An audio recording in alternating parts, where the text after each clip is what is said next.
বাসর ঘরে এসে জানতে পারলাম বউ আমার 2 মাসের গর্ভবতী। কথাটা শোনা মাত্রই পায়ের মাটি সরে গেল। তুমি গর্ভবতী কথাটা আগে প্রকাশ করোনি কেন? আমি তোমাকে বিয়ে করতাম না। আমি তো আগেই বলেছি। কেন আপনার মা আপনাকে বলেনি? কই না তো। আমার পরিবারের লোক আপনার মাকে বলেছিল আমার মেয়ের পেটে 2 মাসের বাচ্চা রয়েছে, আপনার সন্তান কি বিয়ে করতে রাজি হবে? তখন আপনার মা বলেছিল সমস্যা নেই, আপনি শুধুমাত্র যৌতুক বেশি দেবেন তাহলেই হবে।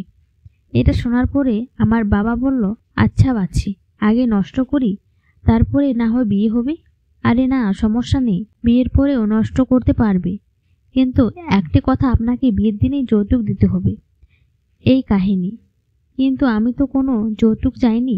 আমি শুধুমাত্র চেয়েছিলাম আমার বউটা যেন ভালো হয়। কিন্তু আপনার মা এই আপনার থেকে লুকোলো কেন? আমাকে বলবেন প্লিজ। উনি আমার সৎ মা, যার কারণে এসব করেছে। আর তোমার বাবা যে টাকা যৌতুক দিয়েছেন সে টাকা উনি ওনার নিজের সন্তানকে বিদেশে পাঠাবে। এখন কি হবে? আপনি কি আমাকে ডিভোর্স দেবেন? আচ্ছা একটি কথা, তোমার পেটের সন্তান আসলো কিভাবে? আসলে আমি একদিন কলেজ থেকে বাসায় ফিরছিলাম, তখন কিছু ছেলে আমাকে কিডন্যাপ করে এবং আমাকে ধর্ষণ করে। আমি ধর্ষণের কথাটি পরিবারের কারো কাছেই লজ্জায় বলিনি, কিন্তু 2 মাস পরে আমার কেমন জানি লাগছিল। পরবর্তী ডাক্তারের কাছে গেলে আমি সব খুলে বলি। ও আর একটি কথা, হ্যাঁ বলুন। তুমি আমাকে নিজের সর্বোচ্চটা দিয়ে ভালোবাসবে, আমাকে কখনো ছেড়ে যাবে না। কেন আপনি আমাকে ডিভোর্স দেবেন না? না, ডিভোর্স দেব কেন? না, ডিভোর্স দেব না। এখানে তোমার বিন্দু মাত্র দোষ নেই। হ্যাঁ, আমি চাই আমার স্বামীকে অনেক ভালোবাসি, যার কারণে কখনো সম্পর্ক জড়ায়নি, কিন্তু আমার সাথে যে কোনো এমনটি হলো। প্লিজ আর এইসব কথা মুখে আনিও না। আমি চাই তুমি নতুন করে বাঁচো। আর একটি কথা, এই বাচ্চাকে আমরা নষ্ট করব না। নষ্ট করবেন না? না, জীব হত্যা মহাপাপ।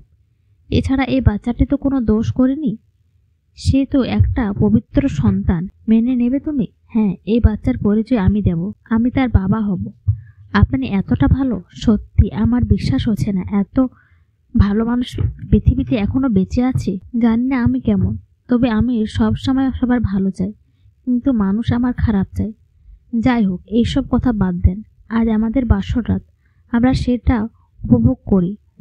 কাছে এসো, বউটা আমার, তোমাকে আদর করব। কথাটি শোনা মাত্র মেয়েটি লজ্জায় লাল হয়ে যায়, যা দেখে রাসেল তাকে বুকে জড়িয়ে নেয়। সত্যি পুরুষদের ভালোবাসার অসম্ভব সুন্দর। একটি পুরুষ সর্বোচ্চ দিয়ে ভালোবাসে তার বউকে। গল্পটা কেমন হয়েছে অবশ্যই কমেন্ট করে জানাবেন।